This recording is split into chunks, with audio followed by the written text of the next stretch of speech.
బండ్ల గణేష్ గారి plus points ఏంటి, ఆయనలో ఉన్న మంచితనం ఏంటి, ఆయనలో ఉన్న మంచి గుణాలు ఏంటి? మీరు ఏం సార్ నన్ను ఎవరన్నా మంచి గుణాలంటే నాలో అన్ని మంచి గుణాలు అంటే నా చెడ్డ గుణాలు ఏదో మీకు తెలియాలి కానీ నా దృష్టిలో నా అన్ని మంచి గుణాలు అనలైజ్ చేసుకుంటే తెలిసిపోద్దిగా. నా అన్ని మంచి గుణాలే. నాలో ఒక బ్యాడ్ ఏంది అంటే ప్రతి ఒక్కడిని ఎవడబడ్డాడు అన్న అన్న అంటుంటా.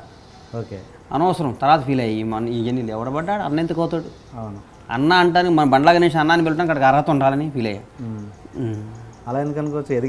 ఎదిగే ముందు అలా అన్న అన్నారు, ఎదిగిన తర్వాత అన్న. ఏందో ఈ మధ్య ఈ జనం ఈ సైకాలజీ జన్మ వాళ్ళ జనం కొన్ని సినిమా అని కాదు అందరు బయట కూడా అన్న అన్న ఎదిగటం ఎదిగిన తర్వాత మనం ఎదిగినాక మనం పడే కష్టం వాళ్ళకి తెలియదు సార్. ఊరికి ఆడు కష్టపడి మేము పైకి వస్తే తట్టుకోలేడు. చెప్పారుగా మీకు ఇందాక ఎవరో అడ్డదిడ్డంగా సంపాదించి అని. ఆడు కష్టపడాడు చూసి తట్టుకోలేడు. నువ్వు కష్టపడి పైకి రా. టీఎస్ఆర్ కావా అదే, అంతేగాని మనం ఇంకొంకొన్ని మనం క్రిస్టేజ్ చేయడానికి మన ఎవరు అండి. అన్న అనేది తక్కువ స్థాయిలో ఉన్నప్పుడు అన్న అన్నారు, ఇప్పుడు పైకి స్థాయికి ఒక్కోసారి ఎవరిని పడ్డా నాకు ఊతపదం. నాకు ఓకే ఓకే నాకు ఊతపదం అనుకోండి, మంచి కానీ చెడు కానీ ఊతపదం. నాకు అందరినీ చిన్నోడైనా అది కాదన్నా అంట. చిన్నప్పుడు సాధన నుంచి నాకు అలవాటు అది.